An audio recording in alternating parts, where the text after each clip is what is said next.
Everyone, how you doing? I swear this is not the I'm exact doing. same way that I introduced my podcast with Evan. Okay, there's a slight difference. Um, there isn't actually, but it's basically Everyone, the same. how you doing? Oh shit, I'm hearing I myself. swear I this forgot is. that I had the stream open. But yes, I did that with both streams. I swear I used to do this for like 3 years. But I lost practice.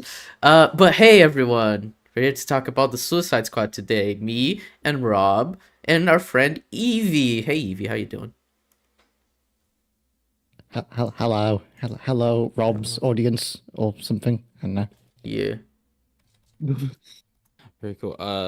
So we watched the Suicide Squad yesterday in preparation for uh for the live stream. Oh yeah, sorry, my bad. And yeah, I liked it a lot more than I remembered.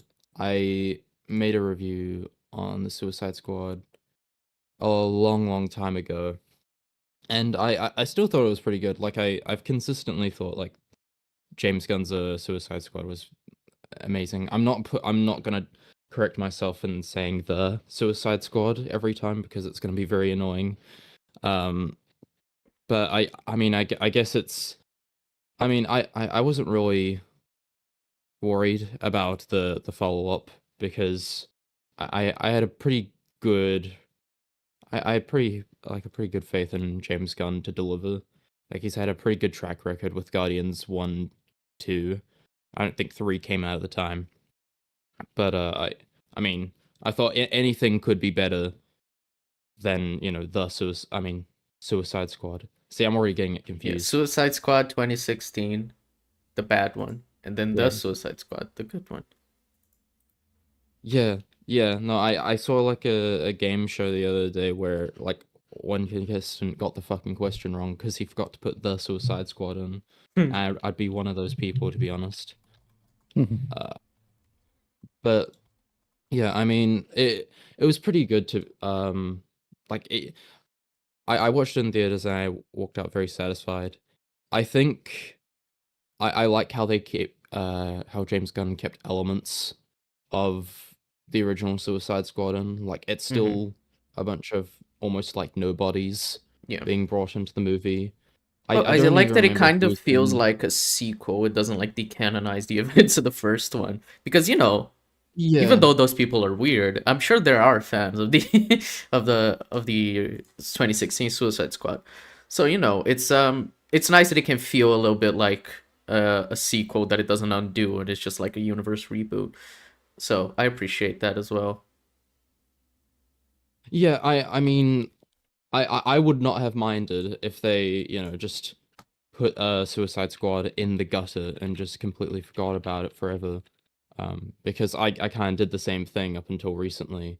Like I had no, like the Suicide Squad was like completely erased from my mind up until like a few weeks ago, and I was like, oh yeah, that thing existed because James Gunn made a Superman movie, and now I'm thinking about other superhero flicks. Hmm. I think I think it's interesting because I also watched a little bit of the original Suicide Squad um to get a comparison. I honestly didn't need to do that because I feel like I got a I could get a good feel of it from memory. And I feel like everything in almost every way is just a little bit better, especially the characters. I completely forgot who the characters were in Suicide Squad. I know there was Kill Croc and Harley Quinn and Deadshot. I have no idea Captain Boomerang. who the other one was. There's the guy who can There climb was There's anything. Boomerang. Boomerang. There was also El Diablo who Oh just yeah, he was like the yeah best character. Yeah, he died in the That's the one original I film, forgot. so yeah. he's like one character outside of the climby man who actually dies. Yeah, the man who climbed his way out of the shitty movie. Yeah. um, other than that, I don't remember much. I remember there was a weird enchantress person. Yeah. I Who like remember the movie yeah. being She was played by Cara very Delevingne, poorly right? edited. And then like she was Yeah, she was she was like Rick Flag's girlfriend, right? And then that was the whole thing. Yeah, that was the Was whole she? thing that he tamed her or something. Oh yeah, that's not like that is. I don't want to think about the implications of that. It's such a weird film. Like it's in my mind, it's such like a dirty film. Like it just looks filthy.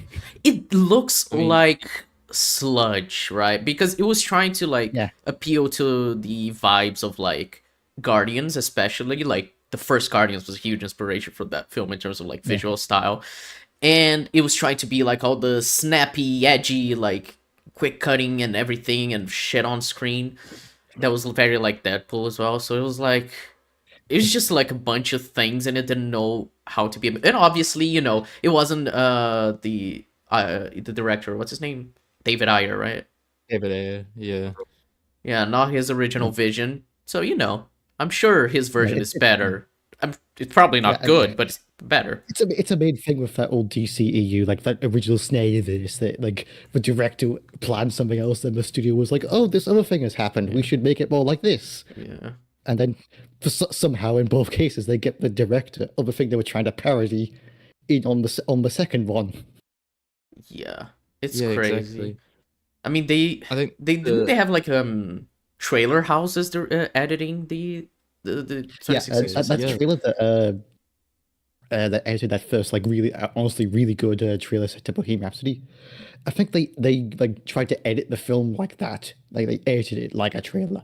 Yeah, Yeah, you I can mean, it definitely feels tell. like it because it's just snappy, like one thing from another to another to another, and it just you don't have time to breathe, and there's so much information on screen. That movie it just looks busy, like the visuals are so busy, and it's so tiring after a while trying to like absorb that film, and the characters are so bad. It's such a bad film. I think the most memorable thing from the Suicide, like, I mean, not the Suicide Squad, the just Suicide Squad, for me, was probably the end credits because it's probably the worst end credits I've Oh ever yeah, seen. I where don't remember. Bruce It's like Wayne meets one of those Amanda Waller movie in like makers. in a Oh restaurant, yeah, and he gets the Justice League files, and that's it. oh yeah, I Yeah, completely and forgot also that just that scene happened. and also just the credit scene in general just looks like it was made in Windows Movie Maker because like it does not look good. So I only remember like specifically for that, and then I mean, it was still really popular though. It Yeah, still like made a it lot was of really money. popular over here. I'll say, like back in during the mid 2010s, a lot of people I went to school with were talking about this film. Yeah, and a Which isn't lot a of sign of quality. It's just a sign of like it got people talking. Just Yeah, eventually, no one talks about yeah, it. and I mean there are also a lot of women and just a lot of men wearing like Harley Quinn shirts Oh for a yeah, while. that trend. Yeah. Yeah, Oh. that lasted forever. I hate that film like romanticizing the Harley Joker relationship and making it like a couples thing is just really dirty. I mean, did the Yeah, it's movie really weird. romanticize that, or was that the audience? Because It I it don't was a remember mix the of movie. both. It didn't They're know if it both. wanted the abusive relationship, but also it was like oh yeah, they're a couple, yeah. It's like because he comes back for at the Oh end, yeah, there's that whole but thing. also Yeah, and it's like in the original cut for certain they were gonna be like abusive, like he was gonna be the twist third act villain, but he just he just dies in a helicopter crash. yeah, and then he doesn't Yeah, he actually die. does. Yeah, I forgot that a whole thing happened with the helicopter crash. I think everyone forgot how the whole thing happened in Suicide Yeah, it's Squad. like legit. This is just jogging my memory of the first film because I have not watched it in close to 10 years. Well, yeah, same. I think last time I watched it was probably 2017 at the latest. So yeah. Yeah, I only watched like a good like maybe first third, maybe half of it, and then I was just like, yeah, I've seen all I need to see, Yeah, and then I I just saw this in cinemas. Like this was this was one of the first rated 15 films in the UK that I saw, and I was like 13ish at the time, and I was panicking like, oh god, am I gonna get caught? Am I gonna get caught? And nothing happened. I don't think the theater employees gave a shit. yeah, I no, mean, that's usually they're just like, I'm not paid enough for this. yeah, that's usually how it goes.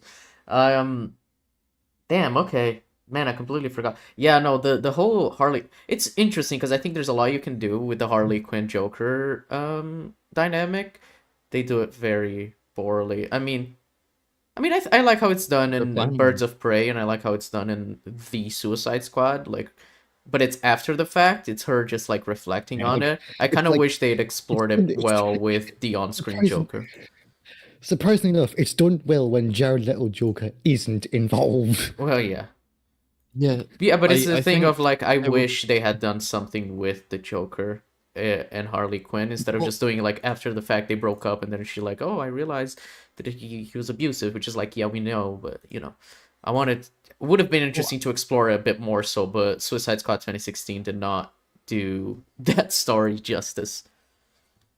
Well, it's interesting you say that because they were planning on making like a Harley Joker type flick. yeah, that was planned. Uh, yeah, but it got This Suicide is Squad. probably back to the chaotic sort of mid period of the DCEU where like there were just tons of like projects just thrown out there and said we're making this and this and this and none of them happened. Mm. I It think would have been interesting, and while Harley is. I think like, and I know everyone hates Joker too, um, but I also think that movie, as much as I don't think it's a bad movie, I don't think it handled like Harley well at all. I would like to see a Harley Quinn Joker relationship that is done well. The closest is like season 1 of the Harley Quinn TV show. Um, like the entire thing with her and Joker, I think is well done in the other seasons too. But obviously, it's a big thing in season 1 Yeah, of her breaking free from him. Um, so yeah, I don't know. yeah. And it's I like like Harley Quinn as it's a weird. character, but she's not It's done because like a justice. lot of adaptations like try to do the whole she's emancipated, but also like it just doesn't mesh. It's like the Suicide Squad game tried to do the exact same thing, but that version of Harley was also Gugu Fagagas for that Joker. So it just there's not been one version of that dynamic that's actually been done well where it does those stories. Mm, yeah, kind of wish it was done better. Yeah. But I really like Harley, and I really like Margot Robbie as Harley. I think she's the perfect actress to play Harley. I'm not gonna lie. Um, so yeah, I'm glad Yeah. she got a moment to shine in the Suicide Squad, especially that scene where she kills the dictator after fucking him. She gets that monologue, and it's a great monologue, and I think it speaks to her Yeah. character, especially from the comics, really well. Uh, when compared to like what we've seen from her before. I mean, I've seen like, people saying that she's the worst part of the Suicide Squad. I don't think there is like a worst part of like Mhm. well, not really a worst part. That she is the weakest character probably, but like not by a lot. I She don't know still if she gets is the like her. weakest. I don't know who would be the weakest because I think the characters are fairly Yeah, that's the strong. thing. Like if I were to choose a weakest, I guess it would be Harley. But like, I mean, I Yeah, still enjoyed my time with her. Like I still like her as a character. So I mean, I think that says a lot about the film's quality. If I yeah, can't really decide a weakest, I'm like, oh, like I guess it would be this one then. Because I guess she doesn't have much to do like yeah. She's inside the not plot. She directly kind of involved does with the her plot thing. for like half the movie because she's been captured. So Yeah. it's just like her B plot and breaking out and everything. Um, but I don't know. I like her. I don't particularly have any issues with her. I'm not gonna lie. I think she's pretty good. Yeah, I mean, she's done really well, like adapted pretty well as a character, which I think the main thing that a lot of people get wrong about Harley Quinn is that she's just supposed to be like crazy and that's it. And like some people take that as to the point of like, oh, she's like crazy, so she must be like a nymphomaniac or something like that. And then they just begin to like try to sexualize her, Mm. where that's like just not the case. Oh yeah, for sure. I mean, she's crazy, but she's like it's very complicated with Harley. I think the animated series did her pretty well, despite my qualms with the animated series in general. I think in terms of legacy, the animated series like established a Well, I lot of think the things. But animated series gets a pass because they kind of created the character, so it was the first go around. yeah, well, yeah, definitely. Like that. I mean, I think if you want the best interpretation of the character, I mean, go with the animated series. That's the people who literally created her. They have the best idea of her in mind. Just maybe in the 90s. Well, Just sometimes. don't ask Bruce Timm what he did with her in the 2010s. That's all I'll say. Yeah, don't ask what they did with her in the Harley Quinn and Batman movie. Don't. Yeah, that Yeah. he was a bit out of his depth. Mm. I'm beginning to think that Bruce Timm just only really created the character, but didn't really write her. It wasn't just Bruce Timm. It was also Paul Dini. They created the character together, and basically Paul Dini was like the powerhouse writer, and Bruce Timm's the writer. Bruce Timm's the artist, Paul Dini's. Yeah, that makes a lot of sense. But I mean, going to the Suicide Squad after I watched Suicide Squad, because I watched it the night before I went to see it with Sky. I think it definitely made more of an impression on me, maybe because of just how in your face how in your face Suicide Squad was, and then going into the Suicide Squad, I was just like, oh wow, this is actually really fun. This is actually really well directed, and Yeah. it looks nice and everything. Well, we were talking really about well it. I acted. think we just forgot because we were talking about this in the server, right? Of like, oh, which is the best looking James Gunn movie. And we kind of settled that it's Guardians 2. But when we were watching the Suicide Squad, we was like, oh shit, I forgot how good this movie looks. Like, it genuinely is just so well directed. The like the everything, the blocking and everything is like immaculate, and I really love it. And there's so much like well choreographed blocking of like stuff happening in the background of shots and the focus pulls and everything. It just feels so tight. You mentioned it kind of feels like an Edgar Wright movie in some ways, in that very like tight, like very perfectly directed, like to a T type of thing that I really love.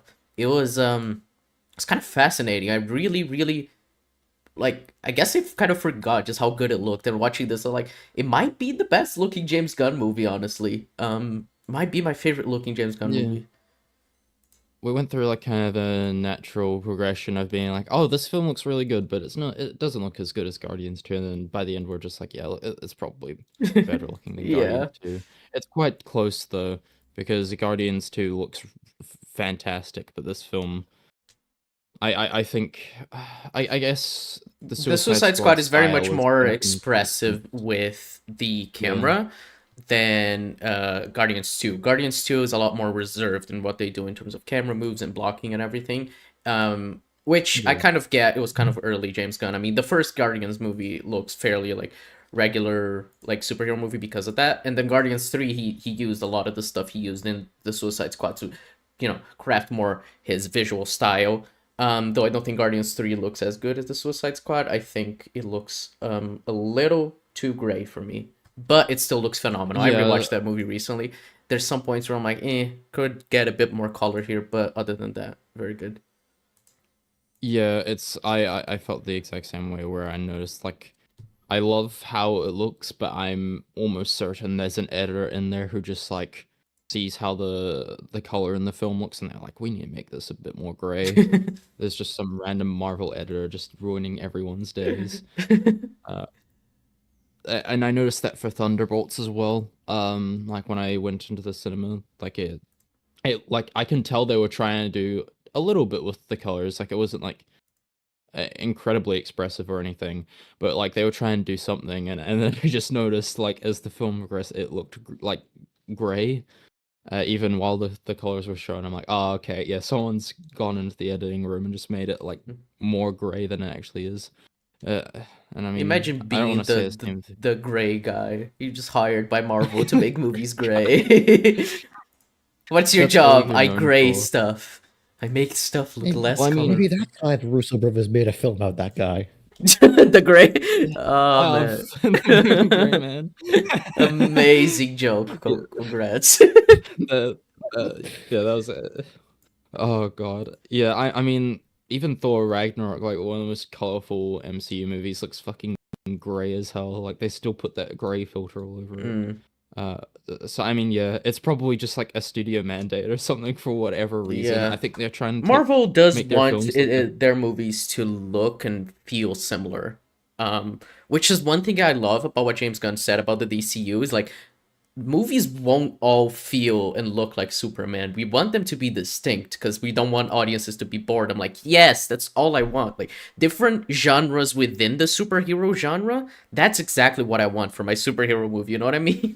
It's like just explore the different sides of like cinema while doing a fucking universe. You know what I mean? It's great. So I'm happy that James Gunn's going that route.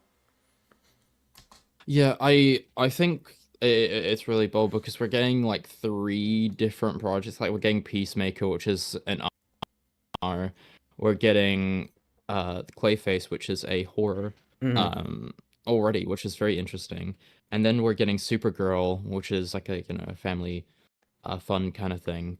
So like we're getting all these different projects, and I think it's really interesting how experimental they're getting already off the bat when it's just the start of the universe.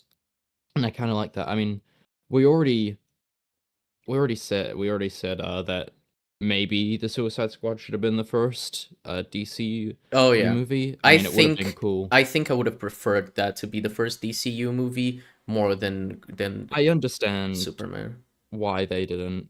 Yes. I mean, they didn't have the Yeah, plans yet. He was hired way later to do the DCU, so I completely get it. Like- But I think it just fits so perfectly to reboot a universe and that be the first movie because it just feels like this is our introduction. I'm like, hell yeah, I'm excited because it does a lot of in terms of world building, especially with Waller and the American government, and they set up Peacemaker. It's like it feels like the start of a universe.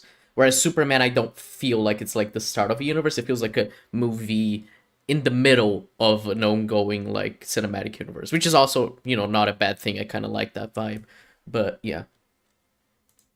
It's like Yeah, I hindsight's mean, really good for this universe because a lot of people say like the Batman should have been in the universe, but like that's a case of hindsight because at the time that Matt Reeves said he didn't want it in the DCEU and was like, I'm going to do my own thing, and then he didn't know that James Gunn was planning a universe which was going to have which will hopefully have like really consistent projects and create a focus on that. So it's like it's a case of like if they just knew, then it could have been perfect. Yeah.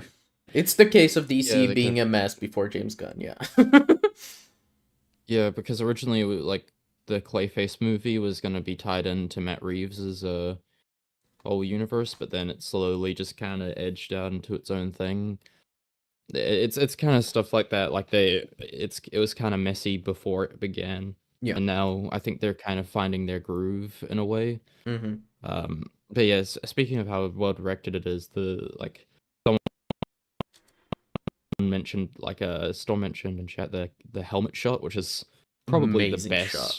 oneer. Yeah. Yeah, probably the best oneer in the entire like filmography of James Gunn. Like he loves doing his oneers. I think he has like a oneer in like every movie, or like after Guardians 2, he has like a oneer in every Mm-hmm. one of his movies. Yeah. 'Cause he has I adore the Guardians 3 one though. It's hard for me to pick between the Suicide Oh, Squad yeah. one and the Guardians 3. Especially because the Guardians 3 one is a lot longer. Obviously, it's Yeah. a fake one or you can tell a bunch of hidden cuts are there. But it's I mean, obviously, he uses a lot of CGI and everything. It's not like the Daredevil season 3 oneer that lasts for 11 minutes that is an actual oneer. Yeah, Which, it was fun fact, insane. even the oneers from seasons 1 and 2 are not real oneers. They're fake oneers with hidden cuts. So, yeah, the more you know. Yeah. I wonder if the season 3 oneer is as like a couple hidden cuts. I wouldn't be No, surprised. season 3 It's like is an an 11-minute actual long. oneer. That's why I mentioned it. Season 3 is an Jesus actual oneer, Christ. 11 minutes of no cuts. Like, for real. They actually did that. The other seasons, no, it was hidden cuts. Especially season 2, there's some very clear hidden cuts. Season 1 is easier because it was just like a static shot in the hallway. So when characters like leave the frame and everything, it's easier to hide cuts and Yeah, it's very text the switches and simple everything. Yeah. Yeah. Well, no oneer is simple, but you get the idea. Yeah. I mean, I guess what was I gonna say? Well, I mean, I guess the other one was the Mr. Robot oneer, which I mean lasts like the entire episode, but Yeah. again, and like hidden cuts, but it's still very impressive the way they do it. But other than that, I would say James Gunn's oneers is definitely up there and one of my favorites.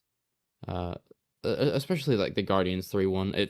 I guess the reason why I choose the Guardians 3 over the Suicide Squad at first, although I go back and forth, is just because it's such a climactic payoff Oh yeah. to everything that's been built up for 3 movies. So of course you're gonna be like, oh yeah, well the Guardians 3 one is better because it's this massive payoff that you've been getting for so many movies. But I mean, I still think that Suicide Squad's like one is very impressive as well Mm. because it's just a rotating helmet, and I think that's just such a cool idea, and it's Peacemaker's helmet of all things. Which oh right, yeah, like I completely realized we haven't even talked about any of the characters yet, except for like kind of Harley, Mm. but also not really. Um, I guess I'd say it's hard to pick a best character for me because I think they're all really good. Oh, I I really think for like me it's easily Peacemaker. Ratcatcher too. I think she's easily my favorite character. Ratcatcher's very good. Yeah. She might be my favorite. Although I really like the dynamic between Peacemaker and Bloodsport because Mm. they are just it's so petty in the ways they try to one up each other, and it gets funnier progressively throughout the movie, where the ways they try to one up each other get kind of ridiculous. Mm. Uh, Oh yeah, that entire scene is fucking amazing of them doing the fucking pissing contest, killing the militia. It's amazing. and then immediately after they point out, "Hey, those are our rebels. Have you seen them Yeah. around?" Like when they alert Yeah, us they of the were all threat. allies. It's Really fucking cool. great. Why didn't they warn us Yeah. of your presence? We didn't see anyone. uh, which is another thing. That movie's fucking hilarious. Oh yeah, that movie's really Yeah. funny. I mean, par for the course with a James Gunn movie. I mean, I guess Superman would probably be my least favorite in terms of comedy. Mm, But it's not really trying to be a That was comedy that at one was times. less It's concerned just with like being funny. There was more sort of like having a lot of heart, basically. yeah. mm, yeah. There's like a stark difference between the two. Whereas like Suicide Squad is clearly meant to be kind of dumb, fun, like a lot of funny jokes, a lot of good character moments. Same with the Guardians films, like they have a lot of jokes, but you kind of have to because it's an MCU film. I'm sure if Gunn wanted to, he probably would have made them have a bit less jokes. I get the impression, especially in Guardians 1, that he kind of wanted to make something a little bit different because it feels very MCU. Like it's probably I mean, I in don't terms of think like so. James Gunn structure. has said that he like they let him do whatever he wanted in the film. I don't really think. Oh damn. Yeah, I don't really think he was forced into anything. I think he was just early in his career, so it's it feels a little Yeah, samey, but he developed his it feels style as the films went on. And it's kind of a blessing in disguise that Guardians 3 was delayed for so long, that he was fired and then rehired and everything, because it helped him develop his style to make Guardians 3 a lot more interesting visually than the first two, where oh they yeah. still look good, but they're not like as expressive. So, yeah. Yeah. Oh yeah. And you can tell like a lot of his style, a lot of his directorial choices from Guardians 3 move over to Superman, especially with the flying shots. Which say what you want about the I forget what the guy's name is every time in Guardians 3. He's the golden What? Adam guy. Warlock. Yeah, Adam Warlock, yeah. Say what you want about his flying shots looking very funny, but they definitely work stylistically Mm, for Superman. yeah. But I mean, yeah, I definitely think Ratcatcher is definitely one of the strongest characters in the movie. Especially with the backstory she has. Mm. I think yeah, she gets a lot of depth in that movie, and I think it's definitely supposed to be the case because it's meant to reflect the relationship between Bloodsport's daughter Yeah. and this own kind of daughter, like not really a daughter, but just sort of one. Well, yeah, he even That says you remind he me of picks my up in daughter. Ratcatcher. Yeah, yeah, exactly. And I think that works really well. Especially it helps with developing the character because we don't really see. Obviously, we don't see Bloodsport and his daughter being developed throughout the movie because he's like away in Mhm. I forgot the country's name, but you get what I mean. Yeah, Corto So Maltese. obviously they obviously have to have kind of a surrogate for that development, and I kind of like that.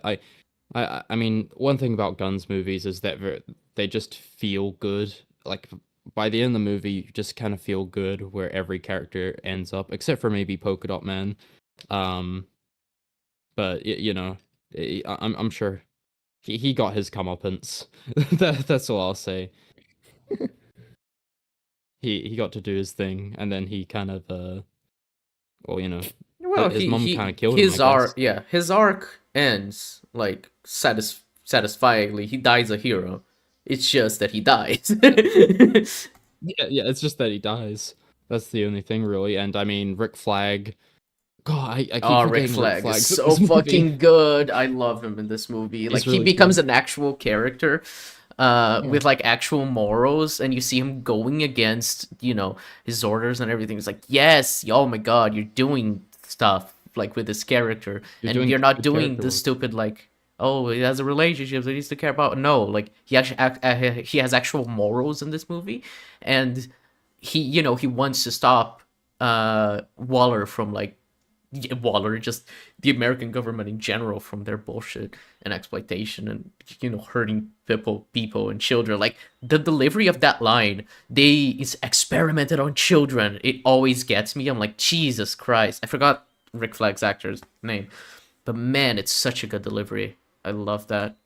Well, I mean, he's so good that I keep forgetting that he's in Suicide Squad. So I'm just like, damn, this new original character is really good. And I'm like, oh right, yeah, he was in Suicide Squad. That's my bad.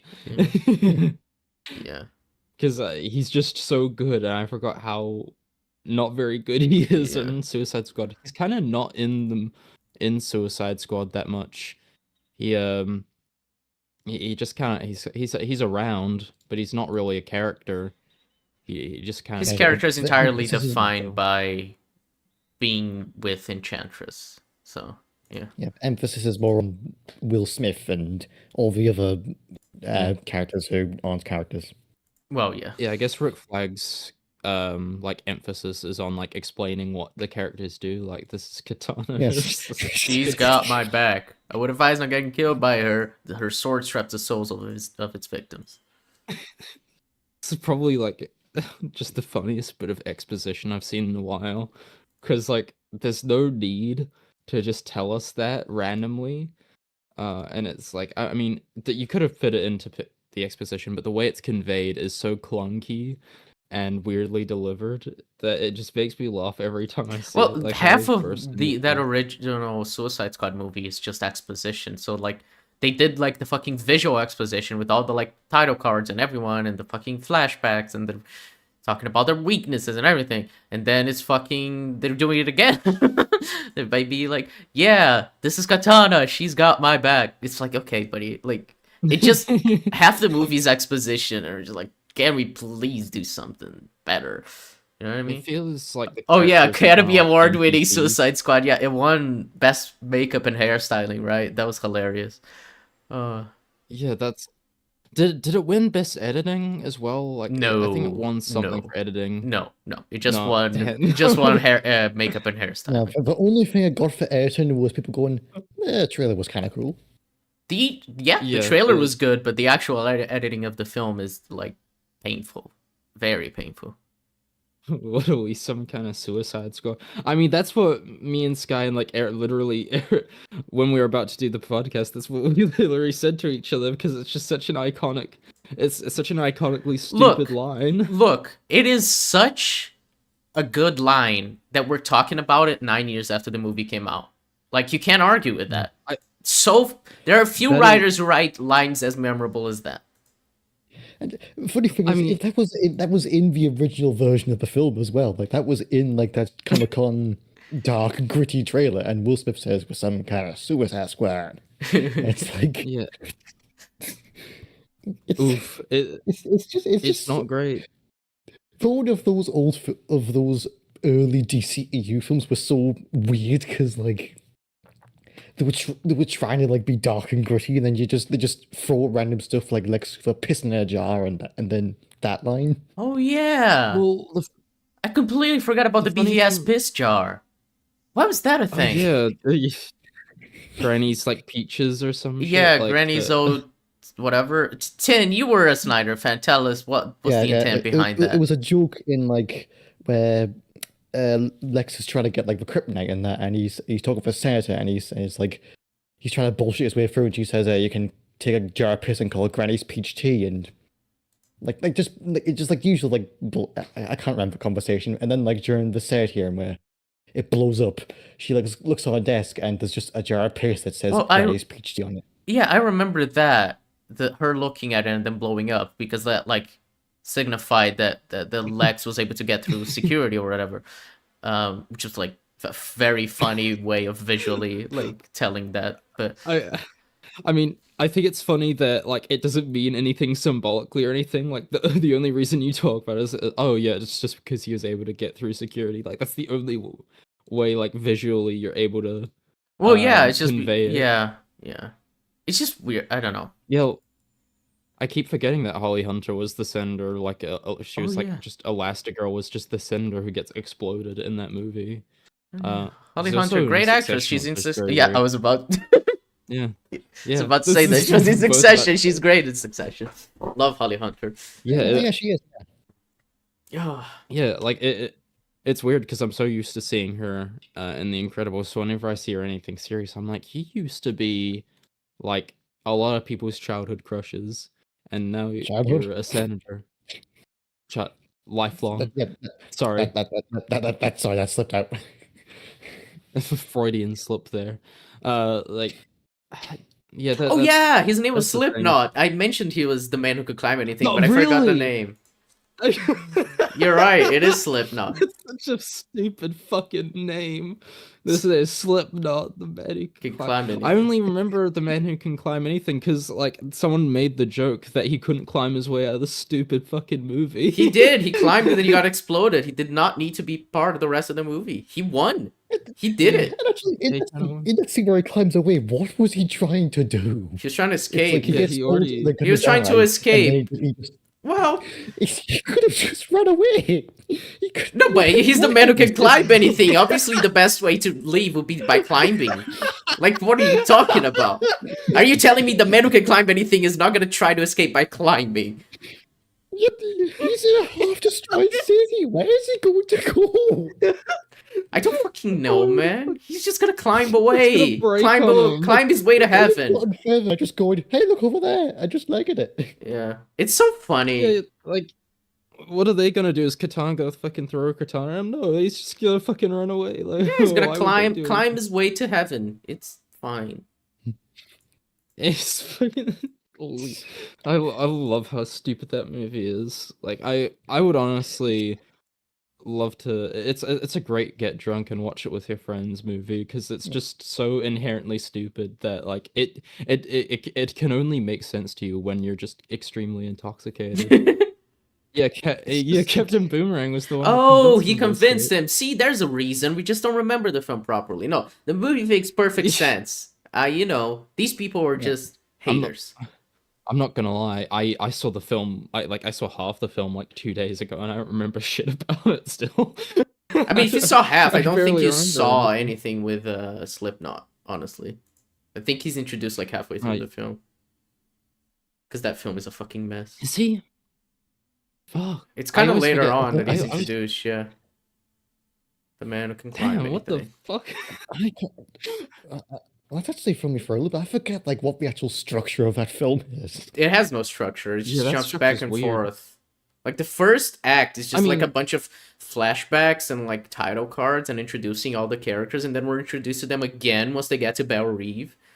I forgot. Each character gets an introduction when Amanda Waller gets the fucking whatever bar or whatever she's talking to the like the government guy, and then they get introduced again when they get to Belle Reve. That movie's fucking amazing. It's like the exact opposite of Gunn's Suicide Squad, where like in Gunn's it's like you have all these characters and you don't really introduce, you just get the basics. Whereas like in the old one, it's like you dropped in and you told everything about them. Yeah. This is Katana. I She's mean, got my back. I would advise him getting killed by her sword traps the souls of its victims. Sorry, it's just an iconic Like, line. yeah, like imagine if they I did that for Team One sort of thing. It's like, the, hang on, who would they have? Who could you do that for? Uh, like, like this is Weasel. This is Weasel. Sweet. He's got my back. I would advise him getting killed by him. He killed 27 children. I mean, that's kind of what Rick Flag says in the movie Yeah. anyway. It's like, yeah, I would. Well, yeah, but not in advise, like, such you a know, for stupid rookies. line, you dumbass. He's just It's like, it's very. it's just like, no, he's harmless. Well, he's not harmless. He killed 27 children, but he's good, I think. It's fucking great how It's just- nobody knows anything about Weasel and how he's just like everyone is so confused about Weasel. Nobody has any information. Nobody knows if he can fucking swim. Everything about him is just in the dark, and Rick Flag has no idea because that team was sent to He's just- die. Because it's hilarious. I love that. I love that. Like that team was sent to die, and nobody gets any information about anything. And Well, yeah. Even he was like, he's harmless. well, I he's not think. harmless. I'm No, not he sure. says no. Well, he's not harmless. He killed 27 children, but he's good. I think. It's Yeah. it's Oh, I do amazing- like the joke of how both Peacemaker and Bloodsport are just the same. The exact person, same. kind of. They Like, talked they about have the like same his abilities, father you know? trained him from a young age to shoot to be a deadly killer. It's like, wait, are you kidding me? He does everything I Thing as do, well, like- but better. It's such a comic book thing where like you have characters which are the exact same. Yeah. And it's like just have the exact same backstory, exact same style, and it's like just making sure that he's just the same as me, and like making that into like a rivalry of trying to one up each other. Yeah, it's great. And they actually Yeah. have like really good character work for both of them. Like Bloodsport is obviously, taking on a father role, and obviously, there's the whole thing where Amanda Waller says, "I'm gonna make a leader out of you," and he becomes a leader by the end. I was talking about it when we were watching it with Rob. I was just like, man, the line where he's telling everyone, Harley, you take the high ground and everything, is like he's like being a leader that he didn't want to Yeah. be beforehand. Is like, oh yes, they did it because he's grown close to Yeah. these people and he understands their their weaknesses and their strengths and how to guide them as a team. It's so great. And obviously Peacemaker is less that. He's just like working, his entire character is like doing anything for peace, including killing men, women, and children. It's fucking amazing. What's the line? Like, I'll do anything to achieve peace, no matter how many men, women, and children I have to How kill many to get dicks I it. have to suck to get it.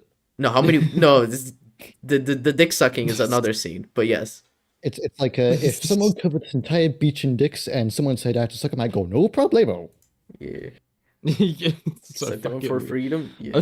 Why are your bloods? It's your mom. Yeah, that's all he has to That say to joke. Polka Dot Man. Yeah. The fact that James could put a your mum joke in a film is just Yeah, not just like one, but multiple, and he made them funny every time. It's incredible. it's specifically the it's your mum like a delivered like a kid on like a British schoolyard is just he speaks to me. Yeah. Idris Elba, by the Oh, way, yeah. really, really good as Bloodsport. Oh yeah, Yeah, like he's incredible. But yeah, I really a like character where you can tell like he's very where you can tell he's very clearly meant to just be a sort of not Will Smith is in not Deadshot. It's done so much better than the original Deadshot. well, yeah, I he's mean, an they- actual character for one. And I mean, they have similar things I'm- with like the daughter story and everything, but I mean, they do like kind of poke fun at the old movie in some ways. Like, I mean, they really have the Rick Flag exposition scene, except just better. They like the katana scene is just done better in the Suicide Squad because he does it in the exact same way, kind of, except it's just more in a more comedic and well written tone. Yeah. Like it's very clear that he was like poking fun at this like at Suicide Squad just a little bit. Obviously, he kind of respects the source material as well because he tries to build off of it.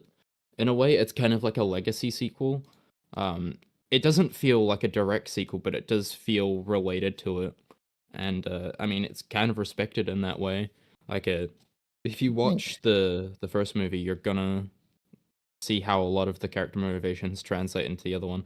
The problem is that like you don't really get much character motivations in the first place in the first Suicide Squad movie, so it's pretty easy to translate over.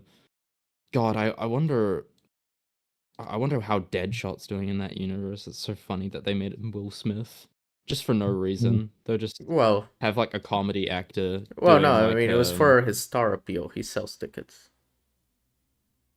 yeah. And I mean, mean, he's done it serious probably roles sucks. too. Like, I don't know. Like wow, wow, wow. Like I don't know. Oh no, I mean, he did Afterlife. no. I'm not poking fun of him. I didn't want to cite any serious roles. It's like it's a thing we know he did serious roles many times. He's won Oh yeah, awards for it. He's a fucking I Am Legend is a serious role, for example. You know, he's won an Oscar the year he slapped Chris Rock because the Academy is fucking amazing. But you know, he's a serious actor. He's good. It's just, you know, it's just weird to do it for a Suicide Squad. It's kind of what I liked about like the Suicide Squad and Guardians of the Galaxy of getting like lesser known actors. Yeah, exactly. Yeah, because it's just like, oh yeah, we don't need to get these star power if the characters are good enough, and then they kind of became like stars because of how good they were in Guardians, you know. So yeah, I don't know. Yeah, exactly. I mean, oh yeah, and I love how like the most of the original like Suicide Squad team just dies in like that. Well, I mean, I wouldn't say Not most. the, I guess it's Captain just Captain Boomerang, yeah. And Yeah. Captain Boomerang, Harley, and Rick Flag were part of the original squad, and they were in that team that was sent to die. Obviously, Rick Flag and Harley make it out alive. I guess like killing off Boomerang is the way of going, oh no, characters you knew for one film are really can't make it. Well, yeah, it's the point to show stakes because we are introduced. It's what's great because they introduced that team to us, and you're like, this is TDK, this is whatever. And then you're like, oh shit, they're dying. What the fuck? Like the movie starts with Michael Rooker. I forgot his character's name, but Michael Rooker. And then like we get like a few scenes with him. We just like introducing everything, the concept of the Suicide Squad to him. And you're like, okay, so he's gonna be like one of the main characters, right? And then he just dies, like as a deserter as well, which is fucking amazing. Yeah. And then you're like, holy shit, anyone can die. And then you see that entire squad was sent to die as a diversion, and you're like, oh, okay, so that like characterizes Waller so much, introduces the tone of the film really, really well, and just has a very fun action scene. So it's just like it's just a very effective way to open the movie. I mean, Pete Davidson is literally on the team as well, which I keep forgetting. Like, I always forget that he's there to betray them and then die. Yeah. plus it's just like, because like James Gunn's like a big soul comic guy. Like he's like very much into the obscure characters. So that's a good way to get like a bunch of just obscure characters you're not going to see headline a film, for instance, and just get them all out there and brutally murder them. Yeah. I mean, my favorite obscure character, Pete Davidson, was like, I mean, he died immediately. I don't actually know his character's name. I'm just gonna call him Pete Davidson. Yeah, I really like how Rooker's character killed like a bird, and then at the end, like the bird. Oh yeah, it was nibbling on his dead corpse. Yeah. Yeah, like there's a really like a lot of cool things that just come back around, like stuff that, you know, that character does. That it's kind of like karma. It kind of introduces a thing of karma in this movie. It's a very prevalent thing. No, yeah, it's the same with like the Thinker dying by Starro and everything. Yeah, his own creation. Yeah, kind of. Well, not really his own. No, his creation, just the thing that he fucking you know tortured for 30 years. Which, by the way, Peter Capaldi is so good as the Thinker. Yeah, so like good. I was. It's a shame. It's a shame that he dies in this film because I'd so love him to be like in more of the DCU because like he just kills it. I mean, I mean, it's a new universe, so they could just bring him back. Yeah, and like I think Gunn said this film isn't technically canon, as in like a sense of like if the events are mentioned, then the events are canon, but not the film itself. So maybe he survived, but you know what I mean. I do find that would be pretty fun if Peacemaker just wore a fucking Rick Flag shirt. I mean, I think we'll get some kind of tribute shit in Peacemaker, where he does like feel very bad about killing Rick Flag and kind of goes through his own arc. Yeah, Peacemaker, very good too. Very good show. I didn't see it in so long. I mean, I'm gonna I think that's rewatch it the before only. season 2 comes out. Yeah, I think it's the only Gunn thing that I have like I originally didn't like and then just liked more over time as it progressed. I'm gonna wait until like I'm gonna binge Peacemaker season 1 and Creature Commandos like in a bit before season 2 comes out. Just I'm in my Gun DC phase right now, so Yeah. I might as well capitalize on it. I like Creature Commandos too. Fun show. I almost spoiled it for you. I was about to say I almost cried when, but no, I'm not gonna say when I almost cried. But yeah, it's a fun show. I mean, it's kind of weird because we're in a weird state where it's actually like a lot of superhero stuff is coming out, and we're like, oh yeah, I can't wait to watch that. Oh yeah, we're just gonna.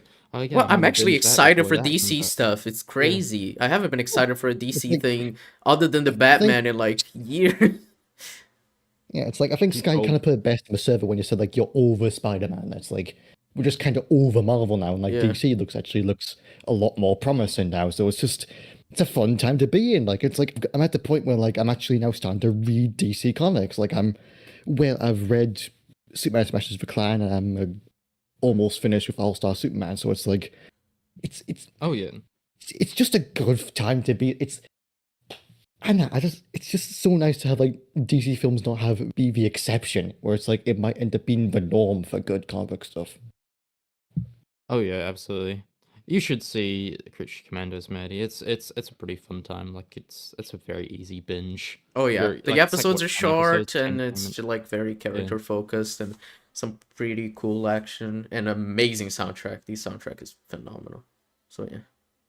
Oh yeah, absolutely. It's just a fun time. Like it's not gonna change your Yeah. life or anything, but it doesn't have to. It's just fun. Yeah. I mean, yeah, I like to think that James Gunn went out of his way, like especially with the Suicide Squad, to like try and fix a lot of the DC's problems, because it does kind of feel like, if you put it into perspective, it does kind of feel like a first movie type of thing. Mm-hmm. And I wonder if that was kind of the moment, or maybe it was during Peacemaker, that DC was like, maybe we should just hand it to this guy, because he made well, the Suicide Squad wasn't like very well received. Well, let me rephrase. It was well received. It just didn't make a lot of money. But it was But like it was still, right like- before, was- right after COVID, and it was released like simultaneously on Max and on HBO Max and on fucking what's it called? And it did well on Max. On theaters. Yeah. Well, it's HBO Max again. Yeah. Oh yeah, Um, I keep on fucking forgetting. yeah, I've been it's- conditioned to saying Max. Yeah. So it was released on HBO Max the same day as was released on theaters. So it's one of the big reasons why it didn't do as well in theaters.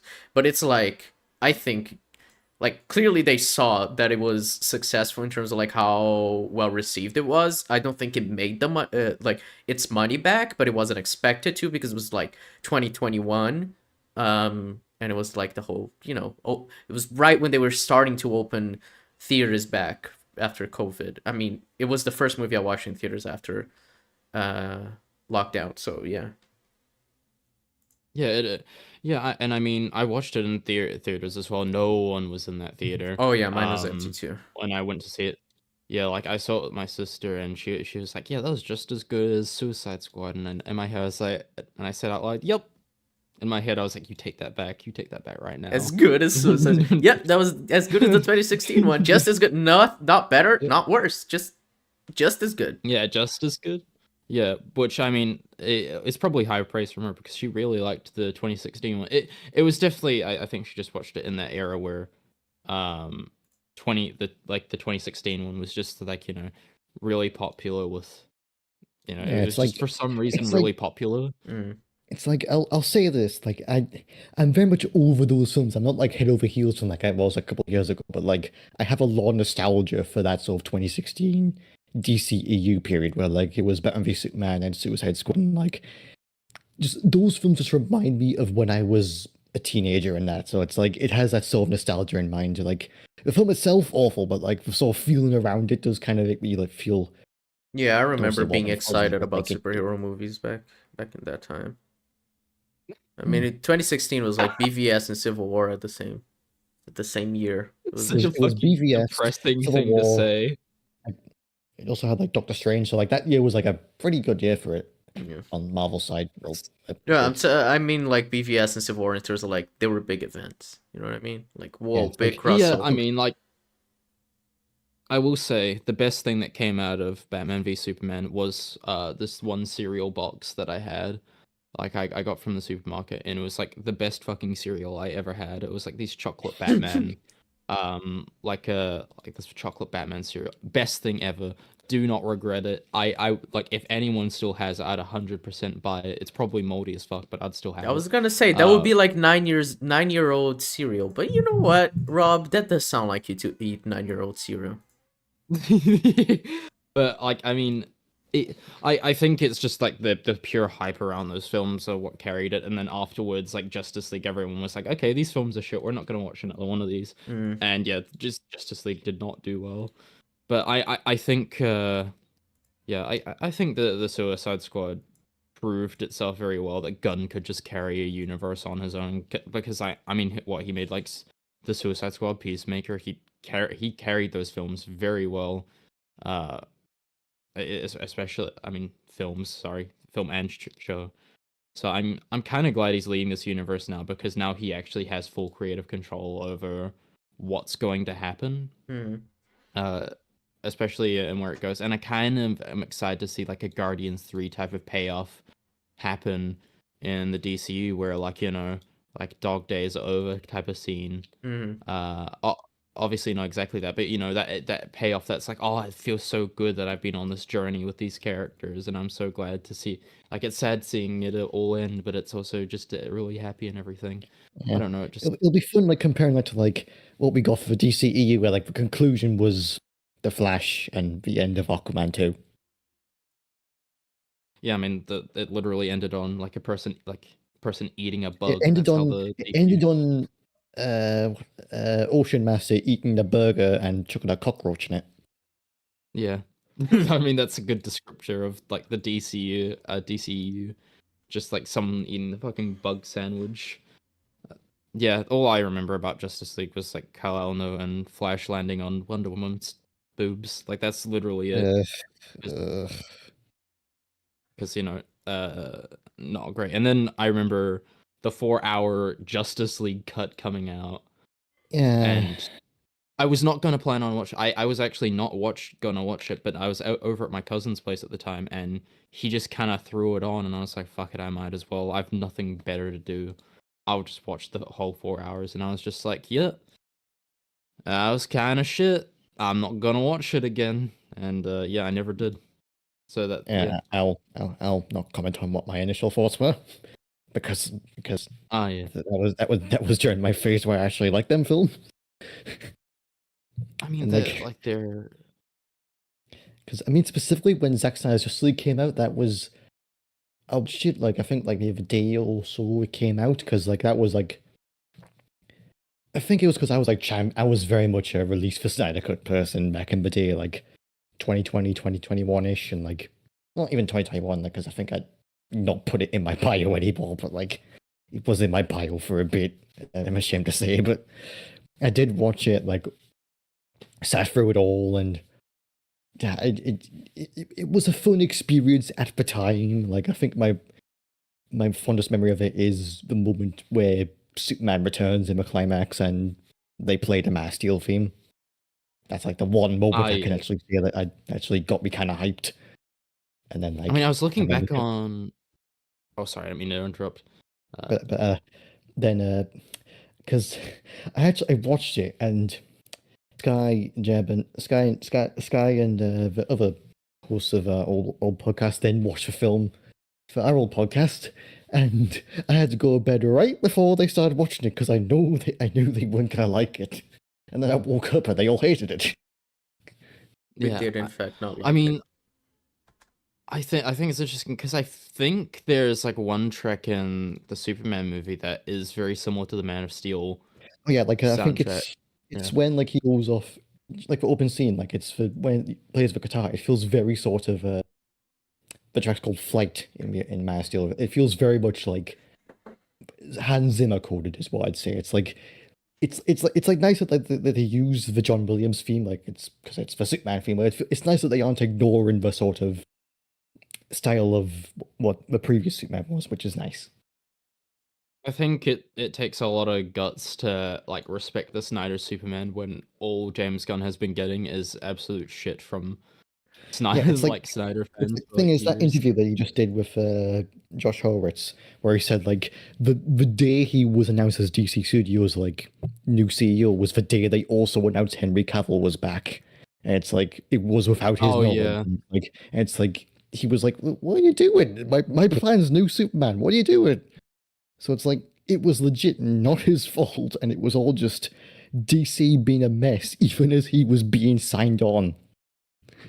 yeah. They just like, and I think it was like at that period of just everyone like every famous person just trying to get on board with DC, and it was just like a whole Rock. like yeah, The Rock. In the I interview, still he says he's trying to be diplomatic, and you can very clearly tell he's talking about The Rock. Oh yeah, like I mean, The Rock is like I used to be a big fan of The Rock until I realized how much of a kind of bit of an egotist he was. But like, yeah, the Rock was certainly yeah part of the DCU, which I keep forgetting. But I like every time I see the Black Adam clip with like how he's like, oh, the hierarchy of DC will change. It will never be the Yeah, same. yeah, I can't it help did but think of change, him. just not the way he planned. Yeah, just not the way he planned. No. This the Black Adam quote was so fucking funny. But yeah, I mean, It's just funny that like even in Black Adam, the most consistent sort of the sort of Dwayne Johnson era, the most consistent sort of part of it was characters from Peacemaker.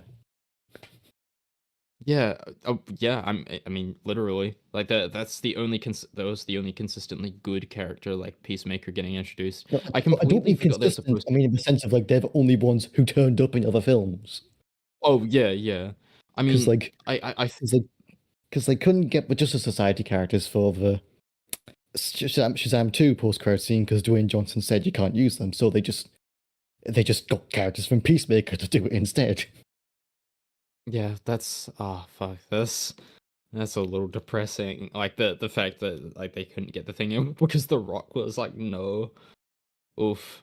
Yeah. I mean I think it's really interesting like because I completely forgot the post credit scene of the Suicide Squad was just Peacemaker surviving. Like I thought he just like Mm. randomly survived when he was in like the Peacemaker show I mean, because he I did never really just stuck randomly survive. There's no reason for him to survive other than James Gunn just Oh doing a yeah. comic book thing of like, yep, he survived. Yeah, Gotta have more story. it's like And I am completely on board. Like, oh, he shouldn't have survived. I could not give less of a shit. I'm not it's gonna like lie. at the time, I one thing I really regret at the time is I was adopting this sort of EFAP sort of oh it's plot armor that shouldn't happen, but it's like it's just fun, you know. It's so comic booky and silly, and it's like if you're gonna adapt comic books, like at least like and you want to make it feel like that, at least like go out on it and do the sort of weird things where the characters randomly survive. I think like the whole thing like it's very hard to criticize a James Gunn movie because it's just too much fun. Like you can't have a bad time watching a James Gunn movie unless you actively go into it like just wanting to Yeah, hate it's like James Gunn. I can even attest to that because I saw Superman with my sister earlier, and she on the drive back she said I wasn't expecting to like that as much as I did Yeah. because she made it like No Marvel one films. So she managed to James Gunn managed to like DC pill my sister. Like that's how powerful he is. yeah, he's just a fucking god at this point. He just like, yeah, we'll just make some good. He cannot miss. Like I like it's just the running theme of like the gun cannot miss. He has like like can I say he had auto aim Oh on. yeah. Oh That's no. just how good he is at just not missing. Mm. And I 100% believe it at this point because I can throw on any James Gunn movie like ever, even Guardians one, which I mean I really like that film, but I think it's the weakest out of his like filmography, and I'll still have like a really good time. I'll still enjoy myself. Like again, it's that feel good style of movie where like at the end of the movie you're just gonna feel good, you're gonna have fun. It's just gonna be a good time. Yeah, he injects you with hopium every time you watch one of his movies. That's kind of why like he was always perfect to do a Superman film because like he just knows how to like focus on the idea of hope and like I guess like always feeling like he can get through stuff even when like things even the world around you is really cynical and stuff, which is very much what the Suicide Squad is like. It's like what Ratcatcher 2 is like. Her whole thing is like focusing in on that. Oh yeah, like her whole life being kind of actually a little miserable, but she had a lot of fun. Like the rats being there to support her, and that's why she loves rats so much. And her dad kind of being a heroin addict, but yet he was still like a really good, like a pretty good father to him. And the fact that kind of contrasts with like Bloodsport's father and how he was like, oh my dad, despite his imperfections, he would have never done that. Yeah, just really nice stuff, and I love how it all culminates into the final uh battle where she like Bloodsport does just go out of his way to try and save Ratcatcher because doesn't want to like have a surrogate like just a I metaphorical just love daughter it in a when way. characters have good arcs, you know. Yeah. Yeah, I really like and just James like Gunn is really good at that. they said, I'm gonna get you out of here alive, and then she says, I'm gonna get you out of this alive. It's just like, oh, my little heart, because they do get each other out of that situation alive, and it just, it's great because you're like, when Peacemaker's about to kill her, you're like, holy fuck, she's gonna die, because especially with this movie, And you've been able to tell that that these characters could just die at any yeah. moment. Like Yeah, James yeah. Gunn Like, can just Rick kind of Flag kill them literally off. just like Rick Flag literally just bit the dust like 2 minutes Yeah. earlier, so like no one is safe. Yeah, exactly. And then Yeah, so you're like, and holy it's fuck, how's she gonna so get out of it? And then it says 8 minutes earlier. And you're like, oh fuck. And then we see and they we see everything that happened with Bloodsport, and then he falls, and it's such an that amazing fucking payoff because they had the joke of like smaller bullets. I'm gonna shoot through the hole of like the bullet you shot. And it's like, oh, he shot with a smaller bullet and he shot through Peacemaker's bullet, and that's what how he stopped him. It's like, oh, it's so good. It's such an amazing like little hype payoff. moments and aura with like all Oh the yeah, good for sure. writing. Just Oh yeah, yeah, like the entire movie just has so many good just yeah. like hype moments, but it has like a lot of good writing to support it as well. Oh yeah, Also, I forgot that the dad was Taika Waititi. yeah. I always forget that like the dad was just Taika Waititi. He's just Yeah, I mentioned randomly it when in we were there. watching. It's funny. Weird to get a New Yeah, Zealander it to is play a fucking Portuguese man, but you know what? You go a off. heroin addict. That's not that's not what I think is weird. I think New Zealanders can be heroin addicts, Rob. You know what? You're I'm New Zealander. Maybe you know something I don't. no, most of us just smoke meth here. Like that's just like the main like it's actually kind of weird. Like weed is like the same gets the same usage of meth here. Like we like it's just as popular. Well, So like that's Yeah.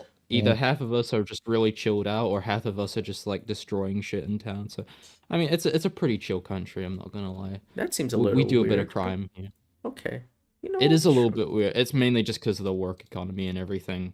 Because people like have to work like extreme hours because jobs suck and everything. Hmm. But enough about that. This isn't the job economy discussion. Hmm. Although if it would be very weird. Like it's just a very weird thing in New Zealand. But anyway, um, I think like especially that like the Harley Quinn scene I think is really cool. It just has like another like hype moments and aura type thing with all good writing where it just shows you like puts you in Harley Quinn's mind where all the flowers and Oh yeah, her everything's breaking out highlighted. of the prison's fucking great. It's kind of funny they Yeah, did the the thing that people say where it's like you can have a female character be saved anymore because it's like a fucking damsel in distress and everything, and then once they get there, she's already saved herself. I think it just works perfectly, and I think because yeah, having characters save her, especially when her whole thing is being emancipated. I mean, Birds of Prey was the year before, and that movie was all about how she, you know, found herself yeah. again. So it's kind of I just like seeing her have her own agency, but see that she is cared for. that was like, that they were gonna save her. She like finds that very reassuring because while she was trapped, she was singing the song "Nobody Cares for Me" and everything, which is says a lot about her character, that she thinks everyone's abandoned her, but they haven't. And she has this kind of found family thing with the Suicide Squad. I mean, she cares about Rick Flag. She says he was my friend even after he died. So it's like it's a whole thing. I think she's a very interesting character. Yeah, I think it's really cool as well because she's like, oh, that's so sweet. I can just go back in. I can go and we back in. do You guys it." can still do it. Well, that's Honestly, patronizing. I feel that completely. I feel that completely. The idea that someone would just go and save you, even like, I just go back inside and you can do it anyway. Yeah, it's great. Yeah, I really like just how Harley Quinn is characterized in that movie because before she's like so sexualized in Suicide Squad, and here she's just like kind of her own thing. She she's I mean she is literally doing her own thing in the movie. Like she's like so like cut off from the rest of the cast that Yeah, she is she's just not part of the kind main of plot until the third act. Yeah, She's like one unemployed Okay. Fred on a Tuesday. yeah, pretty much. yeah. Yeah, basically. Hello, Tails doll. How's it going?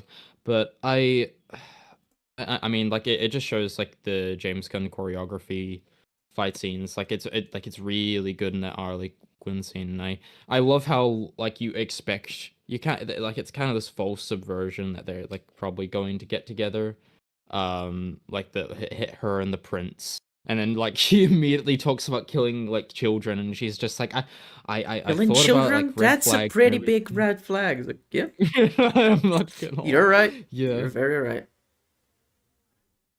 yeah. Like it's really good. Yeah, I 100% agree. That's probably the best Margot Robbie's like Harley Quinn has gotten, like the best representation. I I don't mean, know. I other think than the she's Birds of good Prey in Birds movie, of which Prey. is Yeah, that's a whole thing yeah. we I should mean, like probably I talk haven't seen about the at some movie in point. I ages. like that movie. I Yeah, still yeah, like. because it's I mean it's a fun like you're not gonna like it's kind of like Creature Commandos. It's not gonna change your life or anything, but it's still a fun time. Mm. I think it just came out at the point where everyone was kind of hating DC. Well, that wasn't even the and issue. It came out right as COVID started. Like that was the issue with oh that movie. yeah, Nobody that's watched true. it because I it think it came was. out just as COVID hit. I remember because it was the last movie I watched in theaters. I watched Sonic 2 in 1 week. Next week I watched Birds of Prey, and then boom, COVID. Yeah, it came out the same week as Sonic the Hedgehog, so it Yeah. had that going. Oh yeah, there has the whole like anti-woke thing as well with Sonic the Hedgehog. It was like, oh, Sonic is the not woke one, and it's doing so well. Fuck it.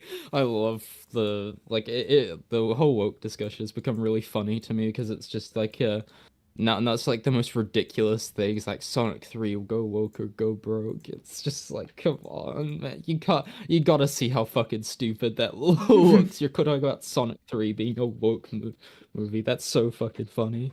It's just it's just funny looking at those like channels that clearly are just grifting for money and or like like Critical Drinker or something like that. Sonic the the anti-woke. Hedgehog. But that's really good. yeah, genuinely, like people, it is a thing. People like to pretend it's not, but it is a thing.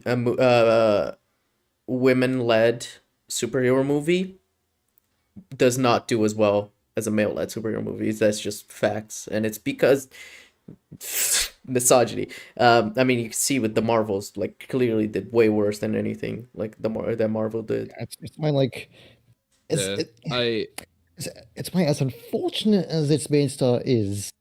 It's why Wonder Woman is like such a big deal because it was like a female-led superhero film that like did really well and limited people impact. liked. Yeah.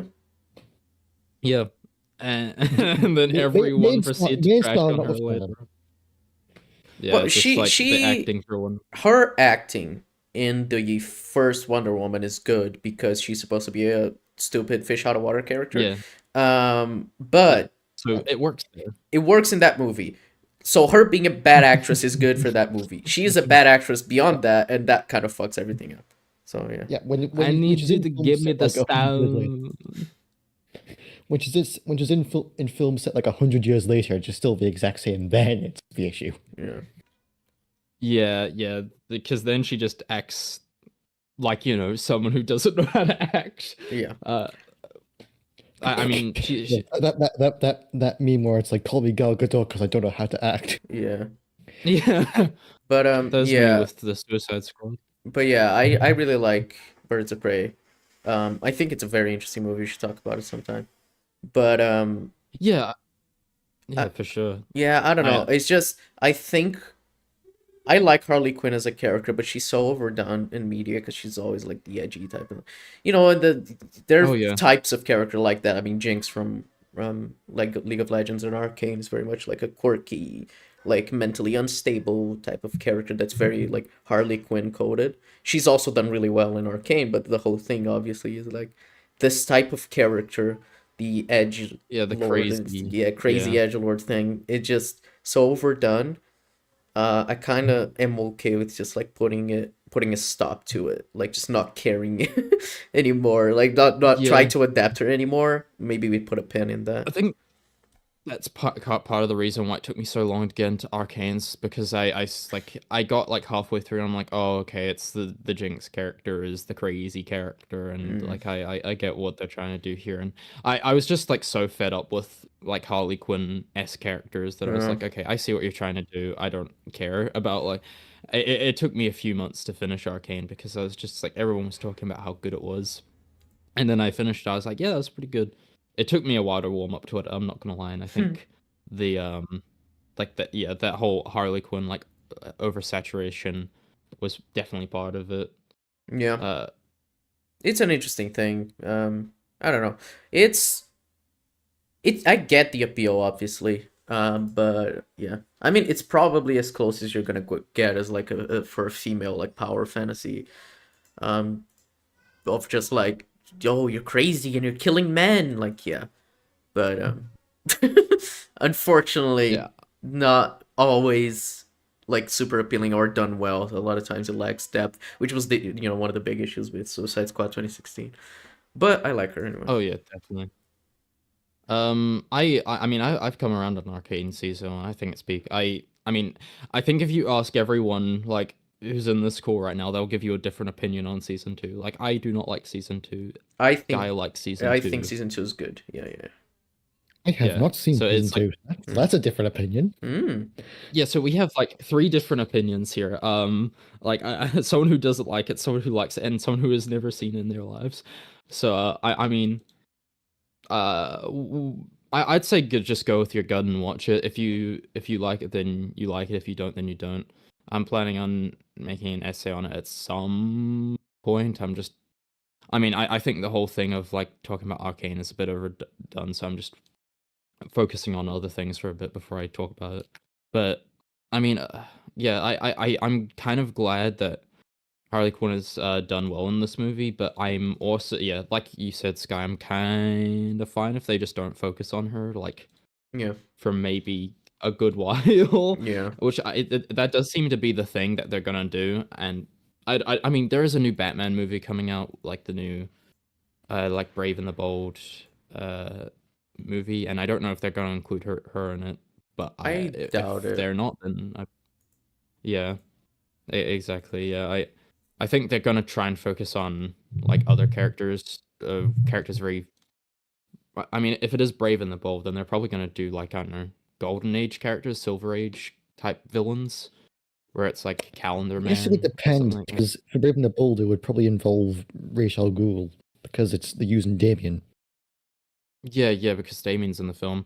Weird, like I mean that's an interesting choice for a Robin, but I mean I kind of respect it. Damien hasn't really been put on screen in live It action makes sense like as like ever. a sort of, he's 4 Robins deep, he's experienced, there you go. It's like, it makes sense, and like, if it means like we'll get like villains you wouldn't see in like Matt Reeves' universe, because like he wouldn't do them, then I'm fine with it. I mean, it's kind of perfect that we're getting like like we're getting 2 different Batman at the same time, and it's kind of just like pick whatever one you feel is the Batman for you, because you're gonna get the silly, goofy Batman. Well, the serious To Batman be who fair, fights I don't goofy think Gunn villains. said that. I don't think Gunn said Yeah. that they're doing like a silly, goofy, campy Batman, but like Yeah. worries though if it'll be more fantastical, basically. Like, we're not. I'd love it if like DCU Batman was just the Brave and the Bold cartoon. Like, if that was just DCU Batman, like that, I'd kill for that. Yeah, that's kind of what I grew up on, so that's just immediately what I think of. But the Brave and the Bold comics are, I mean, they're similar. It's very interesting talking about Brave and the Bold Batman because like there's different incarnations of him over the years. So I don't know which one they're exactly adapting. I haven't read too much upon it, but I'm kind of open for whatever because we'll get serious Batman who fights goofy villains and then serious Batman who fights Twitch live streamers. So like whatever one Yeah. fits your preference, you'll Yeah, probably like and it. I will not fall for all the propaganda, which is the fan cams of Pattinson and Cornsworth together. I'm not falling for it. I mean, as cool as it would be, it would not work in like a universe like the world building setting. Like It's like a no high top is like swearing to the high lords that like they could totally work, but like having seen the film twice, it's like I don't see it. It's like yeah, I no. can't see a universe where Batman's greatest foe so far is a Twitch streamer and being in the same universe as like kaiju's casually being a monster of the week. Yeah, because like, what does Gotham have? Does it have like an anti-metahuman spell over it? Like, Yeah, like what? someone Like actually suggested that. Someone said that they should basically segregate Gotham City. yeah, segregate the meta. I saw that. That was really funny. That was just like a sign that says no metahumans allowed. It's like, do you really think that like these super powerful beings are gonna see a sign and go like, ah, damn it, can't go in? Yeah, fuck. I guess I won't. It's like the Garfield thing where it's like, huh, I wonder who that's for. It's like, yeah. I mean, I guess going back to Suicide Squad, is there anything else that we want to say about it? Um, because I mean, I think I've said I mean, I guess the music's really good. Like like, but I mean, that's like The Needle that's just Drops and that's both the Needle Drops and John Murphy's soundtrack are phenomenal. Yeah. yeah. Yeah, I mean, as usual, it's yeah. James Gunn. He knows how to do a good Needle needle drop. drop, oh for sure. Like, I don't know. I really like the characters in this movie, and they feel very much like if people say it's like, oh, it's a group of misfits, very similar in some ways to Guardians, but I think you can definitely tell how they're like not the same story. Like for sure, there's some very interesting differences, and it's a very well made movie. And I mean, did we cover every character? I think we did, right? Bloodsport. I mean, King Shark. There's not much to say. yeah, there's not much to say. But I was planning on It's talking like about him, but I was like, it's like as he says in the comics, King Shark is a shark. There's yeah, not much else you can yeah. see. yeah, yeah, yeah. he's just he just kind of be talking. He just kind of be talking in broken English and be a cute little boy. But other Yeah, than he's that, he's just cool, and kind of I like what they do. oh Like it, they well use him more to characterize Ratcatcher than they do to yeah. actually characterize him. So yeah. Well, one piece of characterization that I really like is him looking out that window and like trying to Well, seek seeing some what kind of connection. yeah, seeing what people have that he can't, and then wanting to get Yeah, that when and he then like finds the fish later on, but then like yeah, turning and then they against him just and fucking hurting eat him. him. It's like yeah, Yeah. it's heartbreaking. Yeah. Yeah, yeah. King Shark's also got really good CGI, like Oh surprisingly good yeah, CGI. Like the it's really CGI in good. this movie is phenomenal. This movie looks fucking amazing. It's insane how good the CGI looks. Like genuinely, one of the best looking Yeah, movies. like yeah, like the movie. I mean, the movie just looks good. The lighting is fantastic. Like they really like to express themselves with this movie, which is why I said which is why we both said that like it's probably Gunn's best Best looking looking movie movie. because Yeah. it just is the way they establish each location by or just like a chapter card by like actually writing it Oh out yeah, is really cool. the Like environmental title Jotunheim, card is fucking cool as hell. yeah, yeah, or Bring Me the Heads of the Suicide Squad. That's probably like my favorite one. Maybe Jotunheim as well. Jotunheim has kind of a cool one.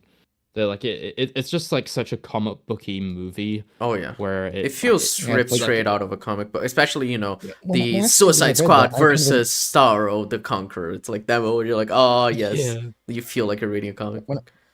like on my last watch, I can't imagine that as like. I don't know, if like this film had like a comic adaptation, that'd be like where like an issue ends or starts. It's like it has that sort of feel where it's Yeah. like Yeah. For sure. Yeah, I think that's 100% the direction that James Gunn was going for. Like it's kind of supposed to be like the end of an issue and the start of a new, because like they kind of don't do that anymore with comics. Like they kind of just announce it. But back in the day, they'd be like, oh, like they'd have something like Bring Me the Heads of the Suicide Squad and be like this really intense cover art. And yeah, I feel like it was kind of like a tribute to like old Mm. Silver Age, Golden Age comics, yeah, like which I find kind of especially cool. the Suicide Squad versus Star of the Conqueror. That feels very much like Oh a yeah. sort of thing you'd see on like a comic cover. Like it literally was. Yeah. It was on the first Justice League cover. Yeah. Yeah, exactly. That shit's so cool, and I think having like someone like James Gunn, who reads comics avidly, like he reads so many in preparation for when it like writing or just making characters a thing in future. I think it's really cool because not a lot of people do that. I mean, the most someone will do is like, I don't know, maybe read a few starter comics like Yeah, it's Christopher like Nolan reading it's like, the annoying you thing, know. especially during the MCU, where like you see like actors like reading a comic book and like posing for the camera. It's like you did not read that. You were not reading that. You were just posing for the camera and just going like, "Whoa, I'm reading a comic book." Whereas like you see like Yeah. James Gunn reading it, and like it feels like yeah, like he's legit read it to inform. Like he's doing straight up like adaptations of recent comic books for like Supergirl, for instance. Oh yeah, absolutely. And it's really nice to see like someone who really gets like comic books. Like they want to make something for general audiences, but they also want to get make something for people who do like, you know, avidly appreciate superheroes rather than just like, you know, I love Christopher Nolan. But like he only read like, you know, 3 Batman comics, I Oh yeah, think, like and all of them I were don't like think he beginner even read Batman it. comics. I think it was like he had like David S. Goyer, for instance, read like be like his Batman consultant, for instance, and like having recently rewatched those films, tell that like I this mean, wasn't coming from the yeah. mind of like a Batman fan. This was coming from like a director who wanted like it's like I don't know that's a whole different conversation to have. Is like of like where the Nolan films good adaptations or not, and like you can talk for hours Well, about that. well, I mean, yeah, I mean, like the stuff was like ripped off, like from Long Halloween and Year, like 1-to-1 Well, the on thing the is, like, Nolan stuff. So yeah. it wasn't really ripped off. It was like, well, that's an adaptation, kind of like how Well, yeah. the Batman, for instance, is very much like a year one sort of long Halloween thing. But like, it's well, I would say it's nuanced. It's a case of like it's a complicated long topic to have. Yeah, exactly. But yeah, no, I don't know what else to say. I keep running out of things to say about this, so because like it all just comes back to the fact that the Suicide Squad is just very, very good, and it like that's the whole thing that we end up saying. It's just a really good movie. I think it's kind of in a weird situation that it came out like during that period of just like bad DC movies coming out.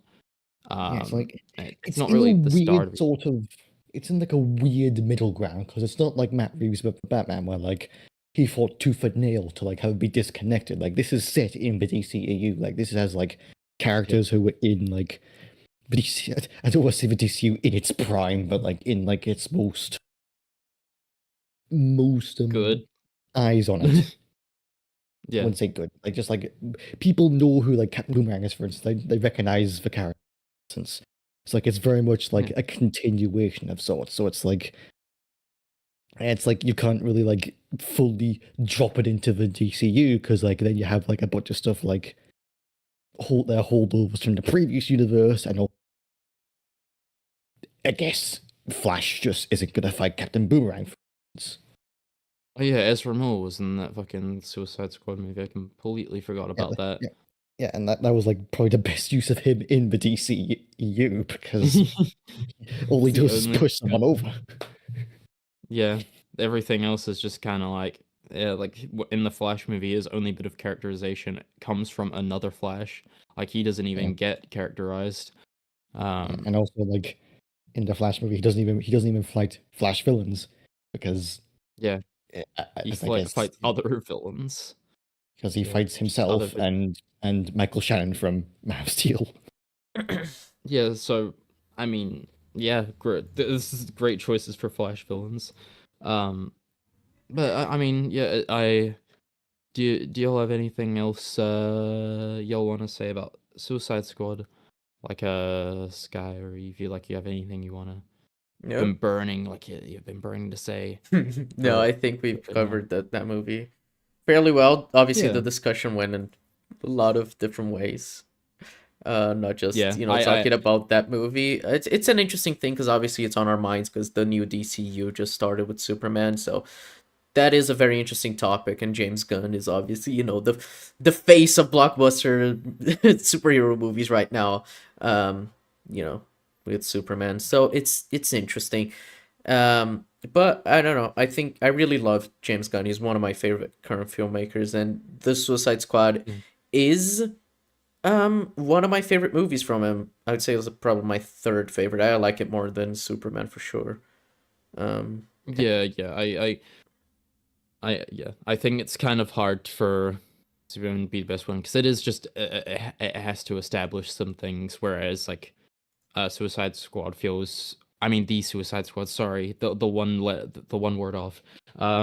Is very comfortable in its own skin. It knows what it's doing. Yeah. Whereas it's still we're still in that phase of it, trying to set up everything. Mhm. So yeah, I mean I guess we'll end it there. I mean, next time we'll probably be covering Fantastic Four, another superhero one. Oh, I'm I gonna mean, need to it's go to just theaters to watch. Rob, why are you forcing me to do that? Why would you do that to me? No, I'm kidding. I have issues with going to theaters, but it'll be fun. I'm sure that film was gonna be fun. Odds yeah, are I mean, you'll probably not have me on for that one. I might catch it in cinemas, but odds are I'll just watch it on Disney Plus if I feel like it. Like I don't go to the yeah, I cinema mean, that often, and this was the exception for me. Plus, I already blew basically a month's paycheck on seeing Superman IMAX. oh yeah, IMAX is so fucking expensive. They always charge you like a bajillion for Cover Fantastic. Cover I Fan- would never rewatch I that movie. Could not be paid. No, I could think very easily be paid to watch that movie, but I won't watch that I movie. mean, No, if you want to see my no. channel get banned from a live suicide, then Oh, yeah, sure, okay, yeah. I'll cover Fantastic. But like, I mean, I'll watch all the Fantastic Four movies in preparation. I No. probably won't be covered on the podcast, but I'll watch them because I'm that much of a psychopath that I'm just willing Yeah, to do you're that for insane. reviews. Why the fuck would you do that? Yeah, like I have nostalgia Just for the to- first two ones, but like, well, technically the second and third ones, if you count the '90s one, that Yeah. technically Yeah, didn't there's the get made 90s or one something. now. Yeah, like, it was I have straight to nostalgia, like, DVD video. I have nostalgia for for the 2000s ones, but they're still not good. Yeah, like I only have memories from the 2000 ones, mainly just because I watched them at a holiday home when I was like 8. So I don't remember shit about them apart from Jessica Alba getting like nude in the street because she was the Invisible Woman, and directors could just get away with that shit. You horny fuck! How dare you Yeah, also share a memory that a lot of 2000s kids have, including myself. yeah, Jessica Alba. Yeah, how could I? But yeah, I Yeah, mean also, that's probably what we'll like cover next time. It was good to have you on though, Evie. It's a lot of fun discussing film with you, and yeah. yeah. I mean, yeah. Just saying. Anyone else? Anything else anyone want to say before I end it? Speak now or forever hold your peace. Go watch Legion. That's what I have to Okay say. then. Go watch Legion. Oh, I was about to like end it there, but then you Yeah. still watch Legion. Yeah, watch Legion. Very good. Why are Marvel you show. ending the stream? I Yeah. told you to click on the auto stop, and then I click on stop streaming. I'm supposed to be the one to end stream. Why are you taking control away from me? You know I'm a control freak. Yeah, I'm. Yeah, exactly. Anyway, I'll see you next time, everyone. Bye bye. Watch You, Fantastic. No, don't. no, don't.